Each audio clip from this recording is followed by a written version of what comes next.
হঠাৎ স্বর্গ থেকে এক অলৌকিক লাল রঙের জাদু পেন্সিল এসে পড়ল রাস্তায়, এক গরিব ও অসুস্থ মেয়ের সামনে। মেয়েটির হাত ছিল ভাঙা। সে কাগজে একটা ফার্স্ট এইড বক্স আঁকতেই জাদুর ছোঁয়ায় তার হাত একদম জোড়া লেগে গেল।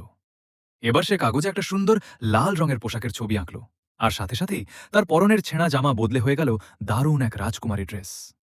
সুস্থ আর সুন্দর হয়ে মেয়েটি অহংকারী হয়ে উঠল। সে তার পুরনো ভিক্ষার ও বাটিটা লাথি মেরে ফেলে দিয়ে সেখান থেকে চলে গেল। স্বর্গ থেকে একজন সব দেখছিলেন। এরপর মেয়েটি কাগজে একটা বিলাসবহুল বাড়ির ছবি আঁকল। চোখের পলকে সে পেয়ে গেল তার স্বপ্নের আলিশান বাড়ি। বাড়িতে ঢুকে সে তো খুশিতে নাচতে লাগল। কিন্তু লোভ কি আর সহজে কমে?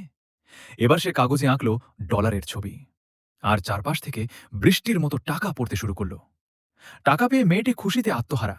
পরক্ষণেই সে বাইরে এসে দেখল এক গর্ভবতী নারী ব্যথায় ছটফট করছে। তার খুব সাহায্যের প্রয়োজন। কিন্তু প্রথমে মেয়েটি তাকে এড়িয়ে যেতে চাইল, তবে শেষমেশ তার মনে দয়া হল। সে তার জাদু পেন্সিল দিয়ে কাগজে একটা ভালোবাসার লাল হার্ট এঁকে মেয়েটিকে সুস্থ করে তুলল। মেয়েটি ধন্যবাদ জানাল। সবশেষে স্বর্গের সেই দূত আবার আবির্ভূত হলেন। এখন আপনারাই বলুন, মেয়েটির এই রূপান্তর ভালো নাকি খারাপ?